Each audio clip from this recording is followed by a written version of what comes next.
Thank you everyone for joining us today as part of our Entrepreneurship Speaker Series. We're here with Carrie Cunningham, who is a founder and owner of Panther Pediatric Dentistry, and Justin McCrae, who is a fourth-year dental student here at Case Western Reserve University. Just a couple housekeeping items before we get started. If you have any questions at any point, and we do encourage you to please share your questions, just raise your hand or post them in the chat, and Justin will call on you. And Justin, I'm going to turn it over to you. Thank you so much. Thank you, Doug. I'd like to welcome you to the Veale Institute Entrepreneurship Speaker Series featuring Dr. Carrie Cunningham, who is a board-certified pediatric dentist and the founder of Panther Pediatric Dentistry in Euclid, Ohio. Good afternoon. My name is Justin McCrae, and I'm a senior dental student here at the School of Dental Medicine. Upon graduation in May, I'll follow the footsteps of Dr. Cunningham as I'll begin my specialty training in pediatric dentistry here at the School of Dental Medicine and Rainbow Babies and Children Hospital here in Cleveland. It is both an honor and a privilege to serve as moderator for this event, as my growth as a student has been directly impacted by Dr. Carrie. She is a mentor, a colleague, and a friend. I'd now like to turn it over to you, Dr. Carrie, and you can tell us a little bit more about yourself. Thank you so very much, Justin, and welcome, friends. I really appreciate you all taking out time this evening to join us. My name is Carrie Cunningham. I'm a board-certified pediatric dentist and native to Northeast Ohio. I grew up in the city of Euclid, where my parents still reside in the house that we moved in when I was 2 years old.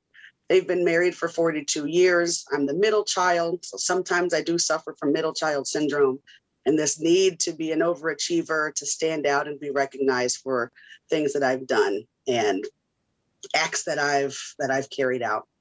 I have an older sister who's also a respiratory therapist, and she's on the front lines during this COVID-19 pandemic. And so I look up to her as a source of inspiration. She's very steadfast, extremely compassionate with the patients that she's treating.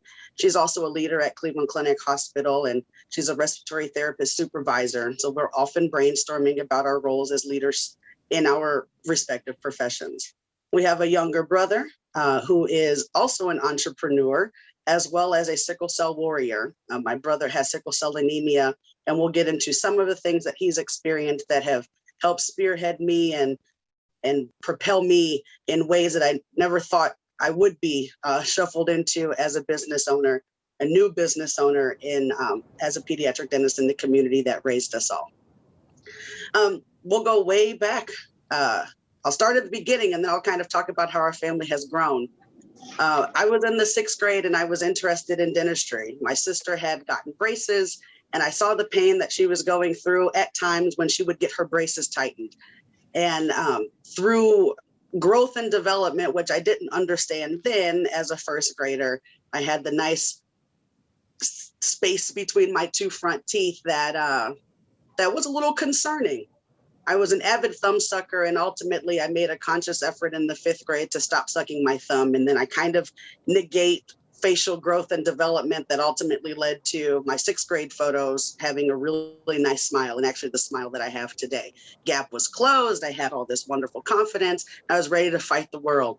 And I looked to the lack of needing braces for myself, and considering the experiences that my sister had with her orthodontic treatment, which turned out fantastic. And that became the drive for me wanting to pursue a career in dentistry. I was in the 6th grade, just 12 years old, and started sharing my dreams of a career as a dentist with my father. And that was when I learned in the 70s, my dad was actually an on-the-job trained dental assistant for the United States Air Force. And he was stationed down at Wright-Patterson Air Force Base, where he ultimately met my mom, who worked in the medical library. So he was extremely supportive of my dream of becoming a dentist. And he said, Carrie, you don't have to go and be the help, go and be the doctor. And he would take me to Euclid Public Library. That was way before we had internet. And I remember asking for books about what does it take to become a dentist. And I had my plan all mapped out as to I was going to go to Tufts University. I had played the saxophone, so I was going to double major in biology and music, and ultimately become a dentist by day and jazz performer at night. And it was really wonderful to have that pathways from such an early age of just thinking about the future and starting to take opportunities to explore dentistry as a career option through career shadowing opportunities that we had in high school. I remember doing that while in my days at Euclid High School, and really found some wonderful mentors who were interested in nurturing my passion or my desire to ultimately join them as a colleague someday. And I'm honored to actually still be in contact with a number of those dentists who helped hold me and nurture me, put me under their wing. And now we're colleagues. We see each other at dental meetings, or we're consulting one another through social media or other avenues, or sending patients to one another. So it's come full circle. And now with Justin, I'm mentoring Justin over a number of years, to have him follow in similar footsteps and ultimately become a pediatric dentist like me is helping me fulfill my purpose. I was blessed to become valedictorian of Euclid High School and graduated in 2002 and received a full academic scholarship to attend the University of Pittsburgh, where I majored in neuroscience, minored in chemistry, and was on a pre-dental track. My years at Pitt, at the time, they were the academic sponsor for the semester at sea program. And my scholarship applied for me to be able to live on a ship and sail around the world for 3 months. And that sounded like an opportunity I certainly couldn't pass up. Got my passport renewed and convinced my parents. We cashed in some CDs that had been set aside for me so we could have some spending cash, and around the world I went. We were at a drop-in or a daytime orphanage in Dar es Salaam, Tanzania. And that day there were about 200 kids that were there, aging from very small, maybe 1 or 2, to about 18. And most of them had lost one, if not both of their parents, to HIV or AIDS. And I remember asking the headmistress, once their presentation and our tour of the facility was over, what sort of dental experience did the kids have? And she said, there's no dentist around for them to see, but we know that sweets cause cavities. So we try not to give them sweets. And I looked at lunch, and there was a big basket that was full of dinner rolls. And to me, a dentist wannabe at the time, I said, well, geez, the carbohydrates that are in the bread, the first thing that cavity-causing bacteria will recognize is the sugar components that make them up. And so they really see those same sugars from the bread as no different than Skittles, a candy bar, or even juices and soda. So I really felt at that point, keep in mind, I had wanted to be an orthodontist, and I felt extremely welcome during my time one semester at sea and our time in Mother Africa. I felt more at home there than I kind of felt at that time being in college. And, they would say, Karibu, which means welcome in Swahili. And they say, Karibu, where are you from? And I say, oh, I'm from America. I live in Ohio. And they'd say, no, you're from Africa. You live in America. And talk about the chills that would go up and down my spine and the hairs on my arms standing up. I felt home in Africa. And I said, if my brothers and sisters don't have access to the basic necessities to maintain their smiles, how can I, who's experiencing this life-changing event, want to straighten their teeth if they don't have the wherewithal to maintain the teeth that they have? And I took it one step further. From Northeast Ohio, there's plenty children in the inner city of Cleveland and other areas surrounding where I grew up in Euclid, and even in the city of Euclid, that didn't have that same access to comprehensive, compassionate dental care. And that was when I changed my trajectory and my plans with becoming a dentist into community dentistry. And I have the utmost respect for orthodontists and the rest of my dental colleagues. But for me, my calling was to become a pediatric dentist. And I didn't realize until later on when I was in dental school that pediatric dentistry was really where my calling was and where my purpose was to be fulfilled. I made a promise when I was in Tanzania and we went down to Cape Town, South Africa, at the next leg of our trip. And I said, I'm going to come back here someday as a dentist. I have no idea how, I have no idea when, but I'll be back as a dentist someday. And the Lord saw fit that 10 years later, I went in the fall of 2004, And in February of 2014, I had found a pediatric dental mission organization, and they had just started going to Kenya, which is neighbors with Tanzania, to provide pediatric dental services to children who otherwise wouldn't have experience with a dentist, let alone exposure to comprehensive dental care. And that's ultimately in 2014 where I met my husband. And I liked what I saw over there in Kenya. And I made an annual trip over there and went back in 15, 16, and 2017 and was able to provide dental care to over 2,000 children. And Kenya is another home. It's my second home. It's, of course, my husband's birthplace. And so it's absolutely amazing the way that the Lord has used me. I like to say dentistry is my ministry, to be able to provide comprehensive dental care to children, not only in Northeast Ohio, but beyond our borders over in East Africa, and keep the promise that I made well over 10 years ago. So while I was done at Pitt, I graduated in 2006 with now this profound passion to serve underserved populations. I was blessed to receive the National Health Service Corps scholarship that paid for over 80% of dental school. And I had received other scholarships along the way that helped defray the rest of the cost of going to dental school. So I actually came out of dental school virtually debt-free. Praise the Lord. And while I was practicing and fulfilling my service commitment in community health care, my sister gave birth to my niece. And so our family just keeps growing. That happened in 2017. And my husband and I got married in 2019. And our family is growing in Northeast Ohio. And everyone plays a role in just the success, the everyday goings on when I need to have a moment to vent and brainstorm. I'm super blessed to have wonderful family members and friends to hear me out. I came back home to Northeast Ohio and trained at Case Western Reserve University, where through the Healthy Smile Sealant program, I realized I had a passion for taking care of children's teeth and their smiles and playing a role in setting the tone for them to lead a life of dental health and get them away from one riddled with dental disease. Or at least if they do come to me with lots of infections, then I'm a specialist in my craft is to help get them rehabilitated back to square one. And we pray that they obtain the healthy habits that are necessary to maintain a healthy smile. I think that's about it. Kind of brought everyone up to speed just for that. I know the next little bit will ultimately be about the practice, so I'll stop there, Justin. Yeah, thanks a lot, Dr. Carrie. You know, I've always admired how well-rounded you are personally. It's no surprise that your private practice also follows the same personality.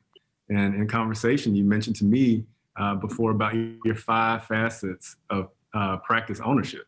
So I was wondering if you could elaborate on that for us. Great. Absolutely. I have my 5 facets of practice ownership, and they are faith, family, friends, fitness, and finances. And I hold those in not only practice ownership, but they play a role with the relationships that I maintain in period. My husband had to go through the 5 F's before we made the decision to ultimately start dating and get engaged and get married. So faith, first and foremost for me, I recognize that there is a higher power. For me, that's God, that's Jesus, that's the Holy Spirit. For any other individual, I mean, I'm not proclaiming, I'm certainly a Christian, but I'm not forcing anyone to any realm. But I certainly recognize that I have gotten where I am with the help of many. And ultimately, there's an Almighty who already has the story written, and it's my job to simply turn the page and keep going through the chapters while I'm fulfilling my purpose that he has made for me during my time here on earth.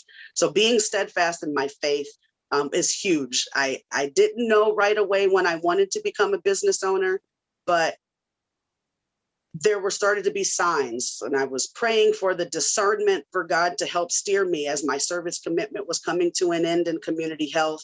Or my father used to say, put yourself in a position to make change. So while I'm working in these different entities, and there were things that I liked, things that I didn't like, things that, hey, if I was a dental director, I would do X, Y, and Z.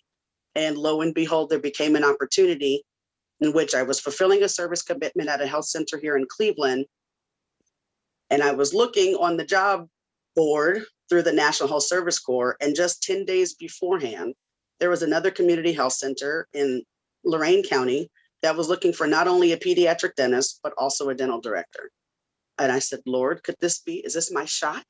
Is this where I'm supposed to go and shine and use my leadership skills that I had in dental school through student organizations, and really and aim to listen to staff and their concerns and try to make a difference and provide pediatric dental care to the city and communities around Lorain?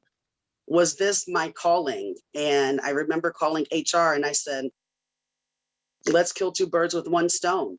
I don't really know how to be a dental director, but from my experiences, I knew how not to be one. So let's take a chance and learn from each other, and let's make this happen. And they believed it. They believed me. They hired me. And that started, it was 3 years of service as I was rounding out my National Health Service Corps commitment out in the county of Lorain, was able to really put together a very comprehensive pediatric dental program in 2 locations for the health center. And there were a lot of children. So again, access, from back when I was in Tanzania, it was recognizing that there was a limited access that the children in that community were experiencing. Same thing. These are my brothers and sisters in Northeast Ohio that need access to quality, comprehensive, compassionate, reasonable, affordable pediatric dentistry. And again, dentistry is my ministry. I felt that was my calling, so I answered it.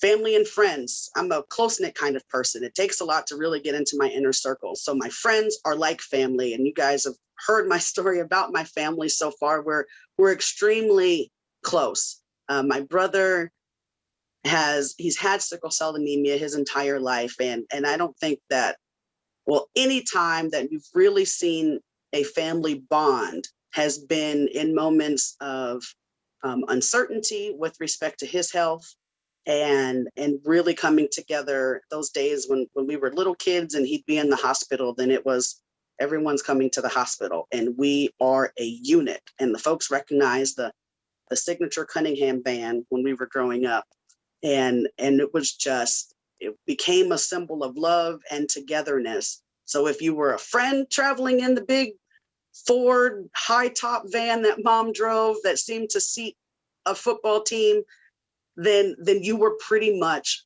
family. So for me, it's got to be one and the same. It's interchangeable. Your family, you're a friend who's like family, and having those people be there to serve as a support system was really, really key, especially as I started brainstorming the idea of opening up my practice. And where would I go? I felt compelled to be that hometown hero and come back to the city of Euclid. I remember we were the first Black family that moved into our neighborhood in 1980 something. And now the city of Euclid, we were at that point in time that were from white to Black students. It was about 49% African-American students in the Euclid City School District and 51 white. And now I have no idea what the number is, but I see way more students within the school district that look like me than don't. So it became important for me to come back to the city of Euclid, establish my practice, become a comprehensive pediatric dental provider who does accept all state-funded insurances, because access. Again, let me put myself in a position to make change and serve as a role model and source of encouragement, motivation, and an educator for the families that enter my practice. And let me serve as a resource for other clinicians who may very well not feel comfortable providing comprehensive dental care to children. Now they have someone. We're on the bus line. We're readily and easily accessible in a very well-known in the Euclid Medical and Office Plaza here. And pretty much if you're in the city of Euclid, you know about the EOM building. And so we're here. There's lots of history in this building, and we're able to make a difference. When it comes to fitness, I'm talking not only physical fitness, because needing to keep up with the little kids, and for me to need to keep up with my niece, being physically fit is very important. We know from our ergonomic standpoint, dentistry can put a lot of stress and strain on our bodies. So being physically fit and putting your health and wellness near the top of your priority list is extremely important to me. We'll take it another step forward and look at fitness in other sorts of ways: emotional fitness, mental fitness, spiritual fitness. So those are all aspects of fitness that are certainly a part of that facet as well, and making sure that from that standpoint, well-roundedly, that you're covered. And if you're feeling deficient, that you take a step back. If you're feeling overburdened, you take a step back and recenter yourself and figure out, what do I need to do to get whole? Keeping in mind that you can't pour into others if you as a reserve are empty. You can't pour from an empty cup. And finances are key. I was blessed to receive a full scholarship to college, equally blessed and honored to have dental school virtually paid for. I think there was one loan I took out when I was applying in my 4th year for residency programs. And I wasn't the smartest with it. I did take out the maximum allowed for the loan. I didn't need it, but I did throw myself a really nice graduation party. So real was disco themed, and we were staying alive. So it was really, really good. However, looking back, I probably could have saved a couple $1,000s and not taken out so much. Would have had a different sort of celebration for my graduation, and then of course would have had less money to have to pay back. But making sure that from a personal standpoint that my finances were in order, that made me an eligible candidate to take on new debt when it came down to my private practice. That was also important. I remember when I was getting ready to go to college, and my dad said, no doubt people are going to ask you about a credit card. He said, you can sign up, get a credit card, get minimum numbers of credit cards, try not to overdo it. But the name of the game is, whenever you put money on the credit card, make sure that you pay it off in full when the bill comes. So I kept that in mind. If you can't afford it when the bill comes, don't put it on the credit card. You probably don't need it. So keeping that in my mind, I made sure that my finances were in order, so that once it came time to have my practice, then I'm taking my proposal to a bank, and they recognize they're always going to ask for your personal finances. They want to see what sort of a risk you are. And I'm blessed to have my project been funded and supported by a wonderful dream team. And I'm really, really excited. They're all respectful of my faith, family, friends, fitness, and finances aspect of it. And we ultimately have Panther Pediatric Dentistry here in Northeast Ohio, city of Euclid, home of the Euclid Panthers. Wow, thanks, Dr. Carrie. That leads to my next question. And you just spoke about relationships. And I can recall how you stressed to me the importance of having a dream team when being a business owner. Could you speak a little bit on what individuals make up this dream team and how these relationships have helped your business grow? Wonderful. This is great, Justin. Having a dream team is what I call them. You get folks together. It's a team of advisors that help guide me. No one's really going to tell me how to do my dentistry, but I'll tell you, I'm not one who's doing my taxes. I'm not fully equipped to negotiate a lease. I have no idea where I would have found my space. So I was really blessed during dental school to have made some connections by attending lunch and learns or dinner and learns, being that poor dental student who was hungry and was always ready for a free meal. And now I'm just a pediatric dentist who's hungry and always ready for a free meal. So this virtual learning stuff is really, it's hurting. Okay, I've lost weight. I'm missing out on these free meals that go with meetings. But anyway, the individual who she's a banker, and she would come in and talk to us about finances in dental school. And once you graduate, don't live beyond your means. Be responsible, because ultimately, if practice ownership is what you want, you need to set yourself up and be in a position to be able to borrow the money and be that risk that a bank is willing to take. So she would always say, Carrie, when you're ready, let me know. When you're ready to open up a practice, you'd be great at it. You'd be a really, really great pediatric dentist and business owner. Okay, all right. I said, well, I've got this service corps commitment that I have to fulfill. Not ready yet. And ultimately, I had passed my oral clinical exam and became a board certified pediatric dentist, which I felt was the piece that I needed to ultimately feel comfortable and confident in putting my name, hanging my shingle up and saying, this is my practice. I'm a board certified pediatric dentist, really involved in academics and servant leadership. So I ultimately met the qualifications to become a fellow of the American Academy of Pediatric Dentistry. So she and I went to dinner. I told her, I think I'm ready. Let's go to dinner. She said, okay, let's do it. Let's map this out. She said, you're going to need an accountant. I remember that from our practice management and courses in dental school, but I didn't know who to have. I mean, at that point, I was just dealing with my personal finance. You need an accountant that is familiar with dentists and dental practice ownership. She got me my accountant. She suggested my accountant and an attorney. I already had a financial advisor, praise the Lord. I was already putting money into a retirement fund while I was in dental school.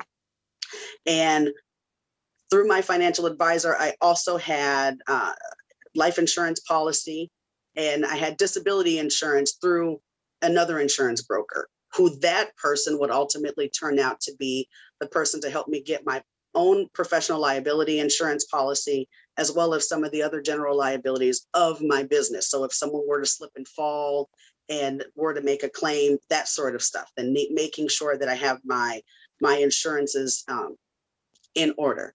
I, of course, needed a place to practice. So I needed a commercial real estate. And she suggested someone. And unfortunately, by the time I made that phone call, the individual had moved to a different market. They were in Columbus, Ohio. And then they suggested someone who was still here in Northeast Ohio in the Cleveland area. And that person has been so key to my success. I called myself a couple of years beforehand trying to look and find a location of my own. I had no idea what I would be asking for, no way of knowing what to expect with the lease. But my commercial real estate agent, that is their craft, their lease negotiations. They find you the spaces that you can't, that aren't out there for just the regular consumer to look and see what sort of space is available. He ultimately found a location where we are now in the Euclid Medical and Office Plaza, right across the hallway from an established pediatric medicine practice. And it turned out that the doctor who's there now actually trained at Rainbow Babies and Children's Hospital in peds medicine while I was doing my pediatric dental residency program. So again, relationships. And we remembered seeing each other at grand rounds around the hospital. So we have that camaraderie already, and it serves as a great back and forth. My children, my patients who may very well have a medical concern that might need to be looked at urgently, I make the referral across the hallway. And similarly, I've educated her and stressed that a dental home should be established by the first birthday. And she sends me 1-year-olds. And it's just wonderful, the relationship that we have. So through that, it ultimately, you need someone to buy your equipment from. So there's your equipment specialist. I use Henry Schein. But you need someone who's going to help put the walls together. And not only that, who's going to determine where the walls go? What's making your practice to code? So definitely need a contractor and an architect. Through them, I was connected with my IT specialist, so someone who's doing my networking, or my computers, my phones, my fax machine, my printers, my scanners, that sort of stuff. Also, the contractor, this was a great find, does cabinets, custom cabinets. I was able to save a boatload of money and keep my practice looking fairly uniform by having my contractor do my cabinets, my desks, my countertops, and getting the practice to look fantastic. He connected me with an individual who does the paint, and we picked out the flooring and other laminates and floorboards and all sorts of stuff. It's just fantastic. So once you get the background and you get the walls and the physical space together, then now it's about how do we start doing dentistry. So I think my financial advisor connected me with someone who could credential me with insurance. I had already been working at different places, and I requested a list of the insurances that I was already credentialed with, gave those over to the credentialing specialist, and then she added a new location and, helped me get my practice established as its own entity so that we're able to accept these insurances, bill for them, and ultimately, which is the purpose of being an entrepreneur, get compensated for the services we render. Needing a practice management software, how do we keep track of our patients? So I was doing a lot of stuff, going to dental meetings, hitting the vendor floor, finding out who does what. How much does your practice management software cost? How does it work? What are the perks? What are the benefits? How was it going to ease workflow and facilitate patient care? And all of those still maintaining it. They can't get funded unless I have a bank. So having a banker involved as well, a business banker, healthcare lending was important for me, someone with a history of dental practices to understand and advocate to underwriters to ultimately get my project funded. So I was able to borrow less than $500,000 to make my dreams come true. And every day we're constantly growing and making our mark in the community and doing great work. And it's been a blessing. There are challenges along the way. I'm super blessed with the team that I have. I call them my Panther Pride, and we treat Panther Cubs. And we just have such a great time here in the office. And this was dreams coming true. And they're still being made and coming true every day. Outstanding, Dr. Carrie. With all this business talk, it seems like there is always something that needs to be done as a business owner. You can always be doing something trying to make the practice grow. So how do you incorporate a healthy work-life balance as a business owner?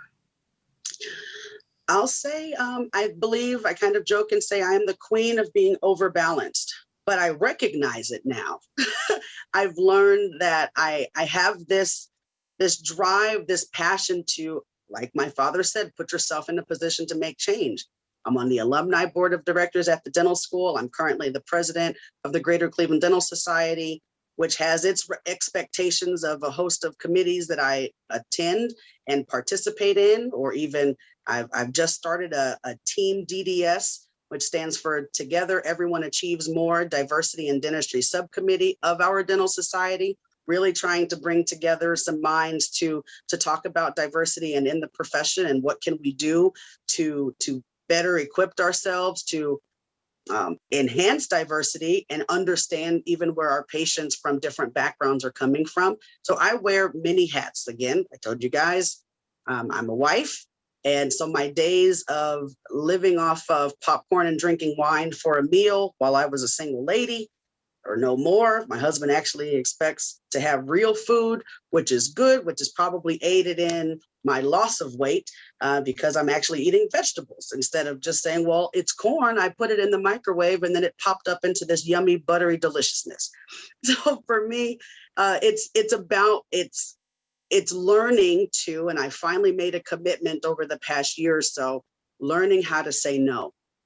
And realizing that when I say no, it makes my yes that much more powerful. And that's key.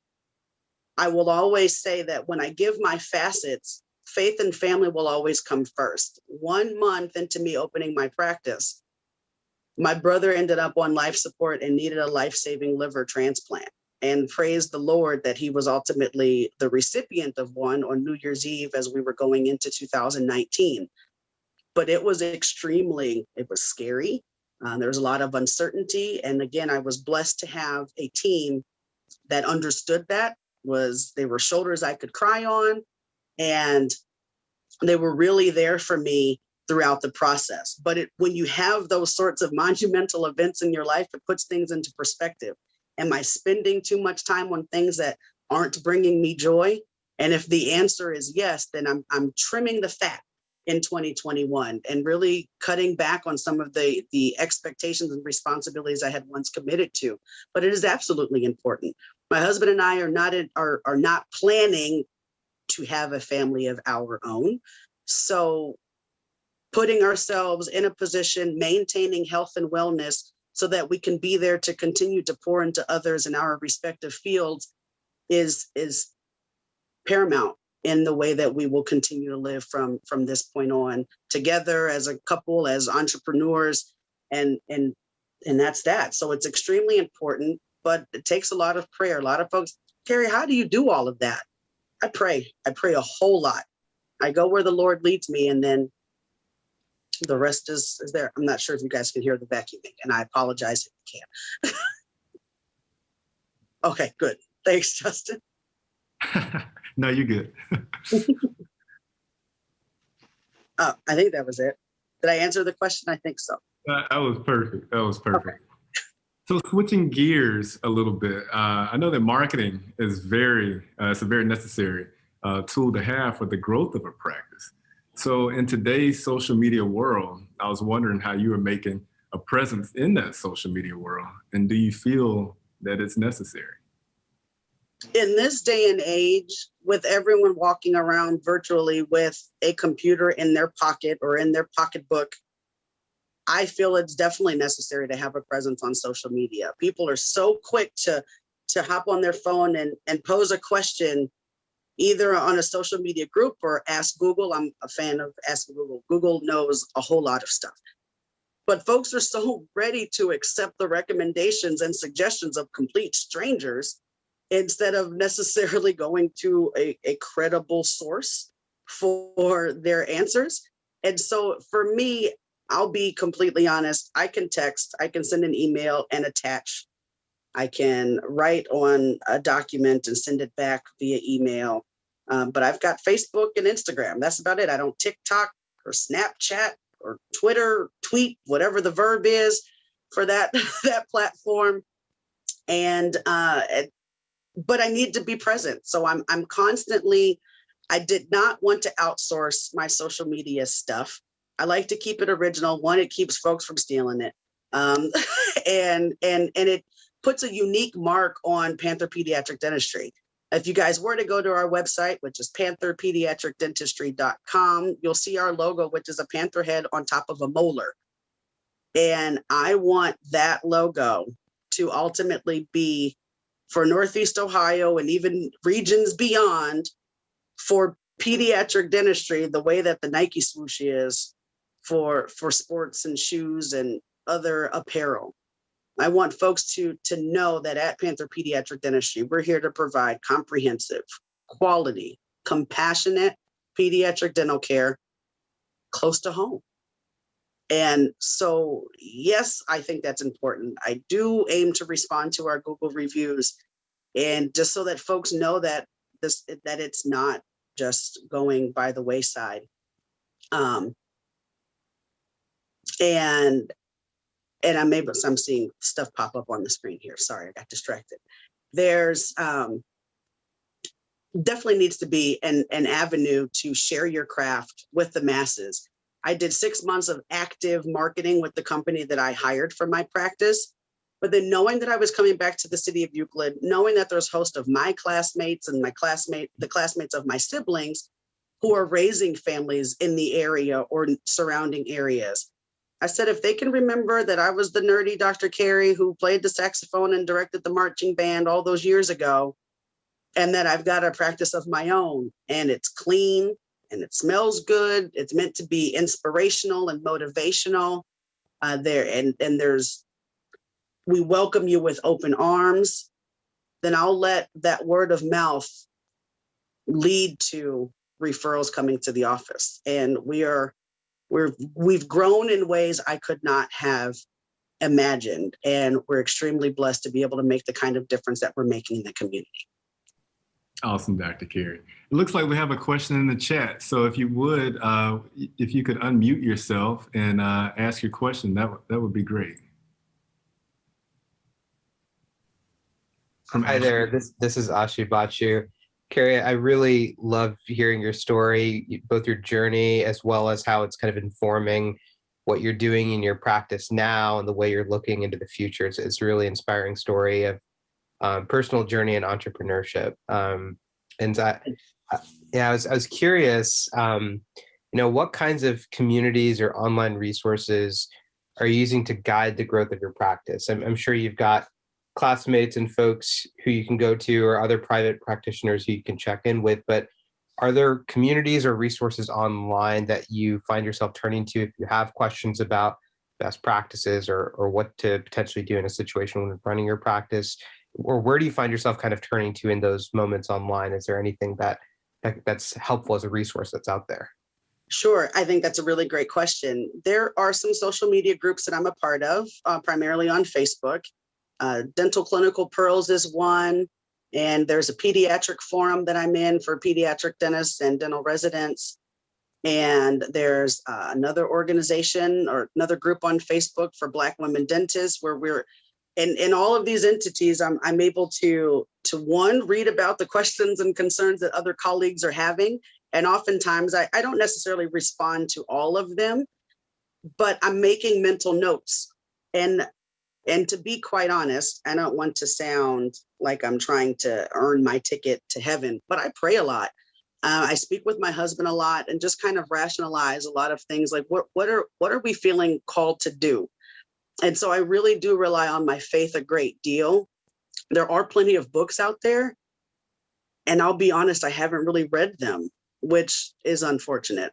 But it doesn't change the fact that I kind of see what other people are doing in their practices, or I'm getting the story from the patients who maybe had a negative experience at another colleague's office, and now they're seeking care from me.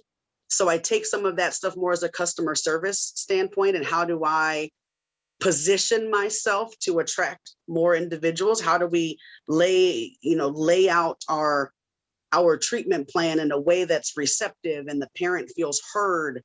And then I, again, will allow that word of mouth to ultimately aid in the growth of the practice. Being from the Euclid area, that has been huge in getting individuals to come. I partnership with one of the elementary schools for Give Kids a Smile Day and Black History Month activities that we've done over the past few years. But honestly, looking back, I did not take for granted any of my employment opportunities. Sure, they might not have been the most fun things, but honestly, I would take little nuggets away from every opportunity that I was working in and say, okay, well, what are the qualities that I like in my dental assistant? Because sometimes this isn't cutting it. And I don't think I could survive in a practice of my own and tolerate this type of behavior. Being in the directorship role at the Community Health Center in Lorain, I was able to experience that senior management sort of stuff that really laid a wonderful foundation for me to build my practice and grow it. So a lot of things that folks are concerned about in these forums are, well, how do I handle a pregnant assistant who doesn't want to be at brown nitrous oxide, and all the coronavirus shutdowns, and how do we come back from this? Do I make the vaccine mandatory, and how that sort of stuff? I think of how I would handle it, because I've got I've had that management experience. So I will say, kind of like work experience really helped prepare me, that allowed me to pull the things that I liked from each of those experiences and put them all together to ultimately have a practice that responds to to patient satisfaction or dissatisfaction, who has a really comprehensive employment program when it comes to, let's make sure that we're documenting, we're doing evals, we're awarding good behavior, we're giving merit-based increases as needed or as indicated. I think a lot of that stuff really prepared me for practice ownership. And honestly, as a specialist in an area where there's not too many specialists doing what you do, well, there's not a lot of folks around me that are accepting state-funded insurance across the board. So in that case, I'm literally in a position, and right across the hallway from a pediatrician, if you build it, they will come. I built it, and they're coming. Thank you, Dr. Carrie, and great question. We have another question from Dr. Ying Ann. Dr. Ann, if you could unmute yourself and ask your question, that would be great. Hi, Carrie. Wonderful lecture. I feel like we all get to know you a little bit more today. Thank you. It was very inspiring. So my question actually probably have two folds. So my first question is, during your early stage of your new practice, how do you, obviously you can't open 5 days a week when you're still building your patient flows. How do you actually allocate your staff's roles for the full-time, because you want to make sure the presence of the practice is full-time, even though you don't open 5 days a week. So how do you allocate each person's role? And do you feel like, how do you manage to keep your schedule adjusted during COVID? So that's my first question. My second question is, you kind of mentioned that you are always looking for your staff had the quality that can qualify for the job. How do you communicate your vision for your own practice to your staff when you hiring people or training them? Okay, those are great questions. Thank you so much. Now, I will say my memory is about as long as my eyelashes, so I definitely remember the first question, but by the time I answer it, if I forget the second part, then I might have you repeat it.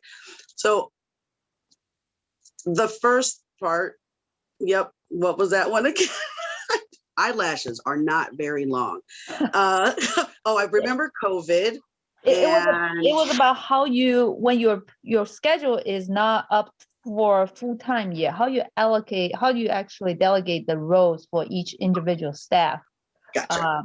To meet this unique beginning of the stage of your practice? Sure. I will say I made the mistake. I hired staff who had the availability of the days that I was available, and that was my first mistake.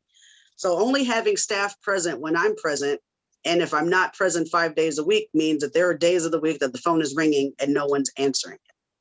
And so it only took probably about 4 months of that mistake. And because Google is good about telling you, hey, these people have tried calling your office directly from when they've done a Google search, you can hit website or directions or call. And I'd say, well, geez, that's a whole lot of people who are calling the office, and that's not what the schedule looks like.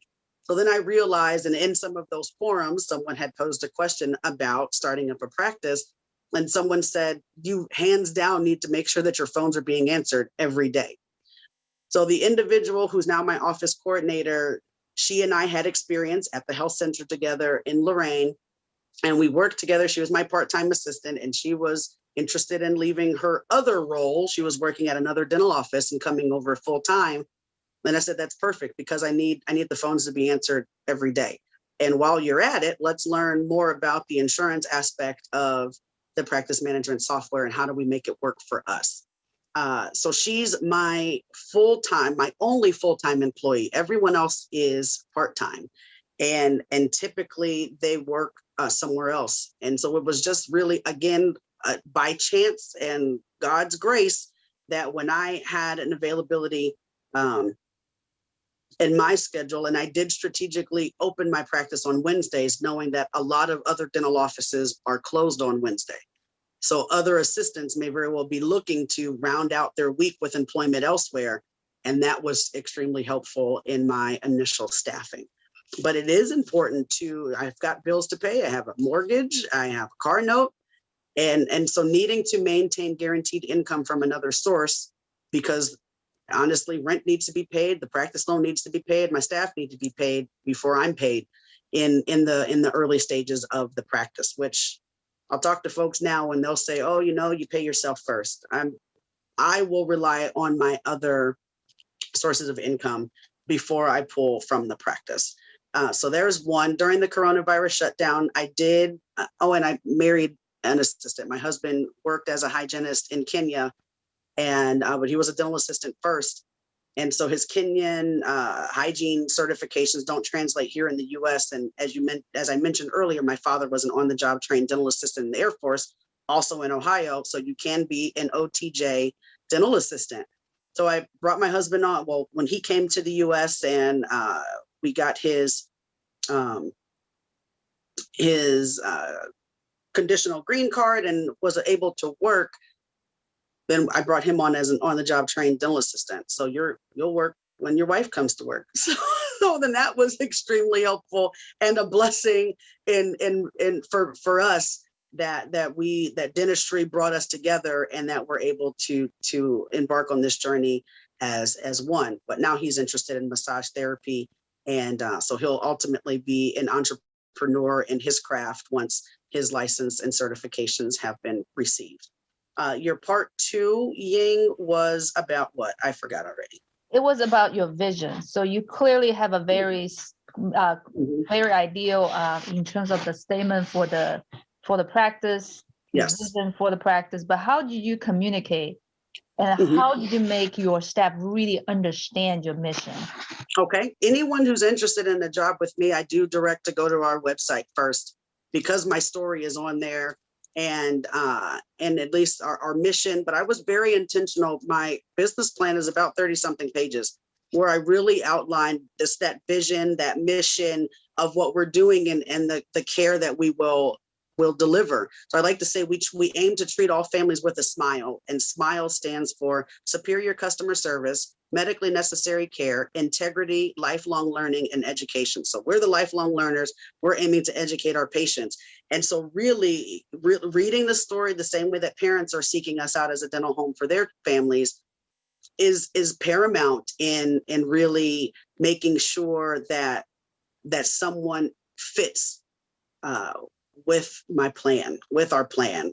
Daily, when we have a huddle, and monthly, I do a summary of what happened before. I call it the State of the Panther Pride, little one-page newsletter where we go over what took place the previous year, what are we looking forward to, are we meeting our goals, what are our goals, how many patients did we see, that sort of stuff. So I'm constantly bringing things up. We'll review Google reviews together, and we'll say, well, what could we have done differently? Okay, let's keep up the good work, that sort of stuff. So I'm not shoving it down their throats, but it's definitely it's a part of everything that we do that luckily I haven't had to have too much turnover, and our team is growing and we're thriving every day. So thank you very, very much. Yeah, thank you for your question, Dr. Ann. Dr. Carrie, before I pass it back to Doug, is there any last minute remarks that you'd like to make? Sure. I know there were some questions that popped through, and I'm going to, if you've got follow-up questions, I'm going to give you my email address. So I'll give you a second to grab something to write with or text it in your phone. You guys can email me at Dr. Carrie, so DRKARI at pantherpediatricdentistry.com.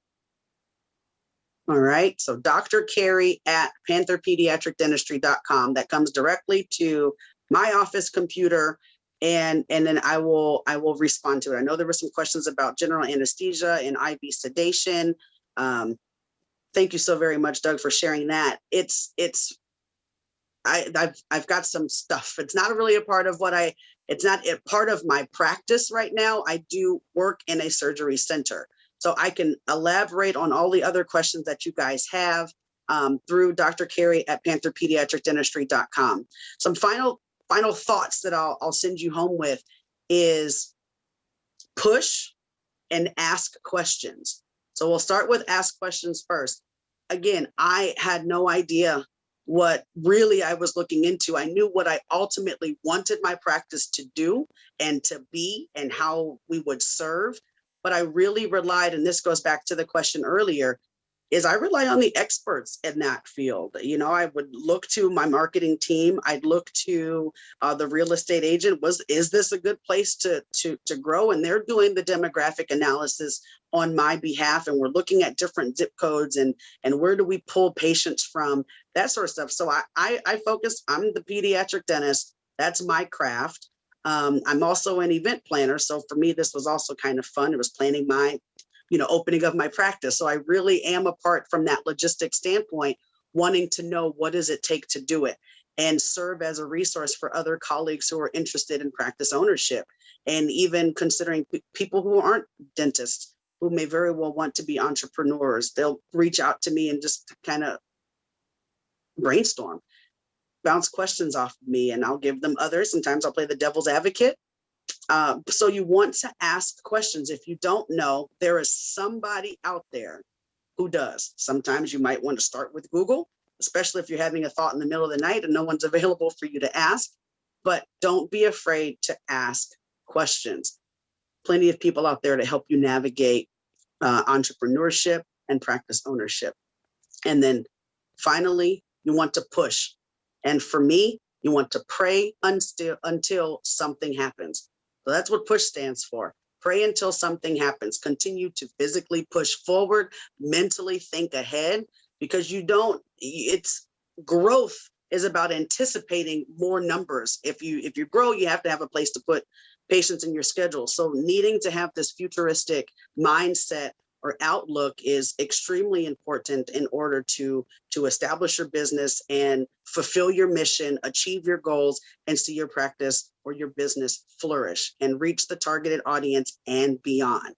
But through it all, whomever you're praying to and with whom you pray until something happens and align yourself with individuals who can help make your dreams come true. I truly appreciate your attention this evening. I do want to be respectful of your time, and I know we've already gone over. I really appreciate the questions. Please reach out to me, Dr. Carrie at pantherpediatricdentistry.com. If you need a dental home for your children, visit the website, pantherpediatricdentistry.com, and learn, get our phone number, 216-938-8501 to schedule an appointment so that your kiddo can become our next Panther Cub. Thank you so much, Dr. Carrie. Again, it's been an absolute pleasure to serve as moderator for this event tonight. And with that, I'll pass it back to you, Doug. Thank you so much, Justin and Carrie, for hosting us tonight. It's great to always hear about different forms of entrepreneurship, and in this case, to learn more about dental entrepreneurship. I've put a couple links in the chat just about tomorrow's event regarding pitching. If you'd like to learn more, please attend. And stay connected with us on social media and through our newsletter. And have a great night. Thank you so much for joining us.